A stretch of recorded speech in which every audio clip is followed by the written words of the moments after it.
Ya, Saudara Sapa Indonesia kembali lagi untuk menghadirkan segmen yang mungkin banyak daripada Anda yang menunggu untuk hari ini karena ada spesialis dokter THT yang sebentar lagi hadir. Ya, segmen Sehat di Tengah Pandemi, kami berikan kesempatan untuk Anda bisa berkonsultasi dengan dokter spesialis yang hadir karena mungkin Anda masih khawatir untuk datang ke rumah sakit karena situasi pandemi COVID-19. Pertanyaan seperti biasa Anda bisa kirimkan melalui Instagram kami di @sapaindonesia_kompas.tv. Sebetulnya mulai sekarang pertanyaannya apa saja silahkan saja kirim, nanti kami akan pilih begitu. Dan di segmen berikutnya kami juga membuka live interaktif melalui line telepon di 021 53 66 0500. Dan pagi ini seperti saya sudah sampaikan ada dokter spesialis THT, Dr. Alvin Reynaldo. Dr. Alvin, selamat pagi dok. Selamat pagi, Mas. Ya, Gimana? senang ketemu Dr. Alvin nih. Nanti kita sambung-sambung lagi. Sebab Ya, boleh, menyampaikan boleh. kepada pemirsa banyak yang mau kita bicarakan setelah kita ngobrol.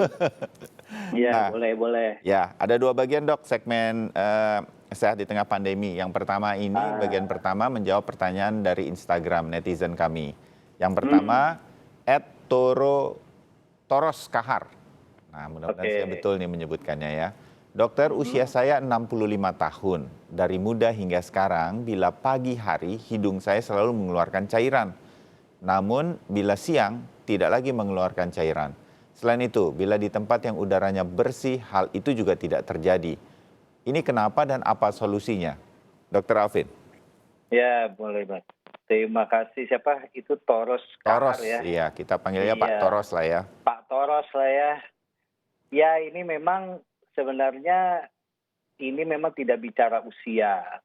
Untuk semua usia itu katanya sudah lama hingga sampai berumur 65 tahun itu dia ada keluar cairan dari hidung, mungkin bening ya di situ ya. Ya, Nah biasanya kita pasti akan tanyakan, ada bersin-bersin nggak sih? Nah ada bersin-bersin, ada hidung tersumbat, terutama di pagi hari kan katanya kan. Kalau betul. memang ada seperti itu, biasanya memang ini ada karena proses alergi. Hmm, Jadi proses alergi yang karena paparan di sekitar misal di rumah atau di kamar gitu. Ada paparan debu yang biasanya juga barang-barangnya numpuk tuh di situ tuh. Barang-barangnya numpuk dan itu kan ada kisi-kisinya terus udah banyak debu ya di situ ya. ya, Karena debu menimbulkan ada tungaunya sehingga terpapar hidungnya terus-menerus. Sehingga dia mengeluarkan satu kompensasi ya, reaksi ya, yaitu cairan itu. Nah, berarti ini udah kemungkinan ini disebut alergi. Hindarinya adalah, yang mesti diobatin adalah sebenarnya hindari kontak dengan alerginya tersebut. Yang pertama, ya emang udah pasti mesti dibersihkan kan semuanya ya, dibersihkan. Mungkin kalau masih ada barang-barang kuno yang ya punya nostalgia apa terus disimpan gitu, itu mesti disingkirin aja. Jadi lebih lapang, ruangannya tuh lebih lapang, terus AC juga dibersihkan, rajin untuk servis, itu nomor satunya sebenarnya, hindari. ya. Terus nomor dua, memang sebenarnya kalau misalnya bicara solusi, udah pasti dengan treatment. Treatment, obat-obat anti alergi yang kita bisa berikan mungkin 1-3 bulan. Itu obat semprot hidung, obat cuci hidung juga bisa dipakai. Ya, oke. Tetapi Ya, yang paling penting adalah kira-kira penyebab alergi itu apa? Debu. Ya, singkirkan udah debu-debunya. pasti debu. Gitu Ya, kira-kira ya, Dok ya. itu paling mudah lah itunya. Ya. Gitu. Oke. Pakai masker, kalau lagi sambil dibersihkan pakai masker aja kan lagi rajin pakai masker nih. Ya. Nah, itu udah jadi kebiasaan. Bisa menjadi yang kebiasaan. apa ya? Kebiasaan. Oke, baik. Dokter Alvin, pertanyaan kedua sekarang dari Oke, lanjut. akun @marini_twin. Pagi dokter, selama pandemi ini saya sakit tenggorokan. Saya sudah coba minum lemon, minum rebusan jahe, rebusan kunyit, namun tidak ada perubahan dok tenggorokan saya. Apakah saya kena radang tenggorokan atau penyakit yang lain dok? Nah gimana nih dokter Alvin? Oh iya, ini Marini, Ibu Marini, Mbak Marini gitu ya. Ya, Jadi kalau misalnya sakit tenggorokan itu, ya kita mesti lihat dulu. Habis kalau dibilang selama pandemi, ya memang berapa lama? Memang selama 6 bulan 7 bulan ini. Nah kita kan mesti itu jadi pertanyaan kan. Ya. Kalau selama 7 bulan ini ya banyak faktor. Pertama yang pasti makanannya dulu. Hmm. Dalam waktu beberapa hari sebelumnya makannya tuh apa, Hmm. tidurnya kurang atau tidak, balik lagi ke situ lagi.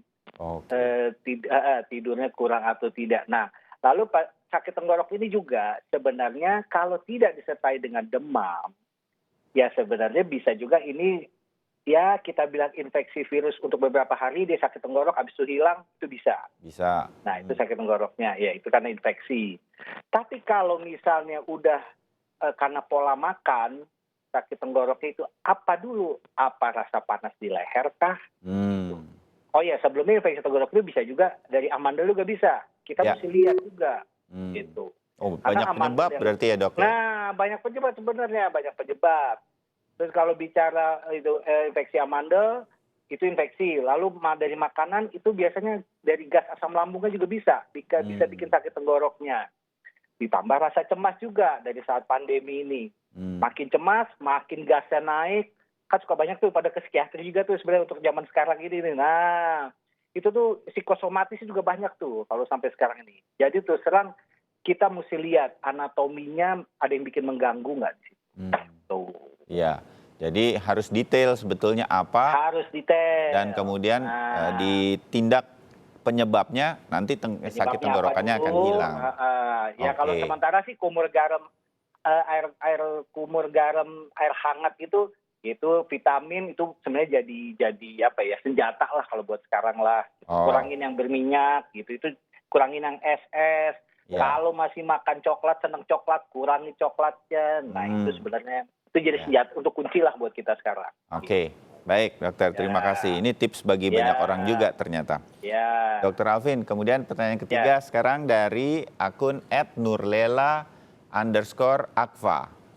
Hidung saya sensitif dok dan mudah sekali bersin. Dulu kata dokter saya punya alergi terhadap debu, maka hanya disuruh menghindari debu. Saya juga sering pilek, namun sehari hanya 2 hingga 3 kali. Saat pandemi seperti ini orang di sekitar saya jadi khawatir dok.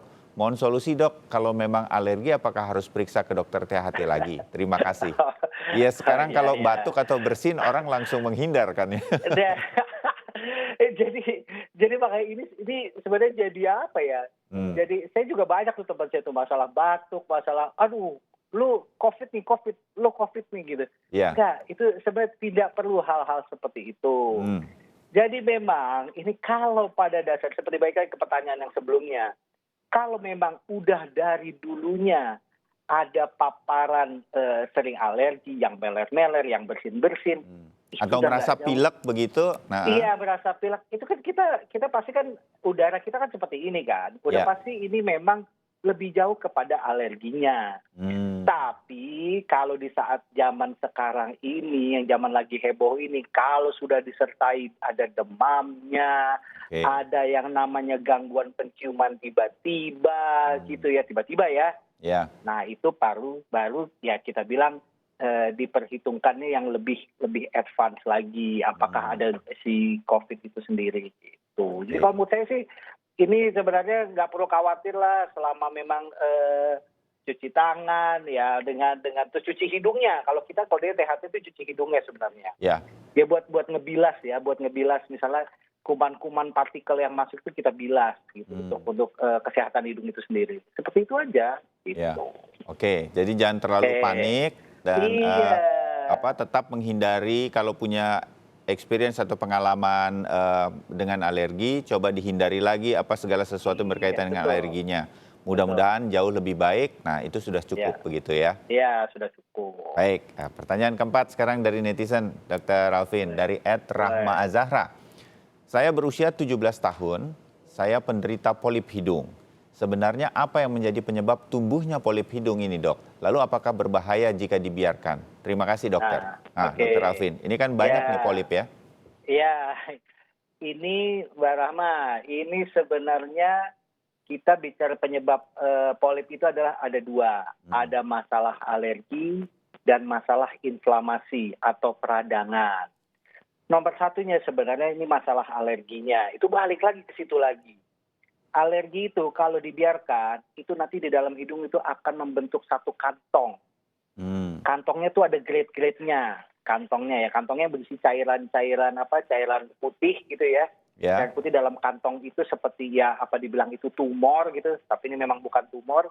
Nah, itu akan terlihat kalau misal dia stadium sampai 3. Ya. Nah, itu dia kalau sudah kelihatan sampai di depan hidung besar itu si tumor yang bening itu atau si polip itu akan menimbulkan sumbatan. Menimbulkan sumbatan ini udah pasti kalau udah sampai grade 3 udah pasti keluhan. Ya. Saya hidungnya mampet, mau dua-duanya kayak mau sebelah kayak gitu ya. Kalau dibilang berbahaya, ya udah jelas selain diperiksakan juga ya, itu nanti kita pasti akan lakukan pemeriksaan lanjutan. Pemeriksaan CT scan biasanya.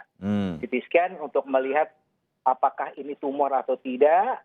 Lalu kalau misalnya dilihat tumor atau tidak, dan sinusitisnya, itu infeksi sinusnya. Kalau memang itu sampai harus tindakan, memang ada treatment diberikan obat-obatan, dan kalau memang dilakukan itu lanjutannya adalah dengan operasi juga bisa lanjutan. Gitu. Oke, jadi kalau sudah tahu ada polip hidung begini, itu sampai kapan kemudian istilahnya dibiarkan saja atau kemudian harus ditindak, atau sesegera mungkin ditindak sehingga kemudian ke depannya tidak terjadi hal-hal yang tidak diinginkan, Dr. Alvin? Oke.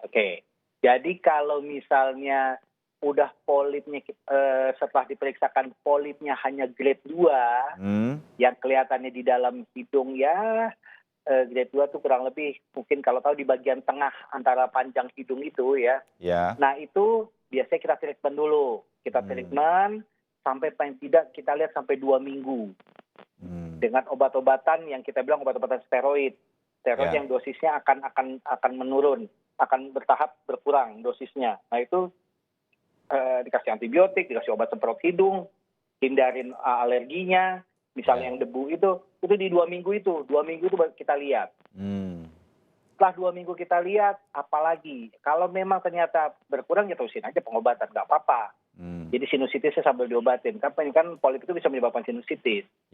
Sehingga bisa diobatin, lalu kita lihat dalam waktu sebulan. Tapi kalau misalnya sudah berlangsung lebih dari 3 bulan, biasanya sih setelah kita lakukan treatment 2 bulan itu, biasanya kita CT scan, dia tidak berkurang, kita CT scan, lalu bisa dilakukan tindakan lanjutan, seperti operasi itu. Pengambilan polipnya, gitu. Oke, itu pasti secara medis nanti akan ada tahap-tahapannya seperti itu kira-kira. Baik, Dr. Alvin, kita cukupkan pertanyaan dari netizen di Instagram Sapa Indonesia. Kita jeda dulu untuk kemudian menjawab line telepon interaktif yang sudah masuk di Sapa Indonesia atau di segmen Sehat di Tengah Pandemi. Tetap bersama kami.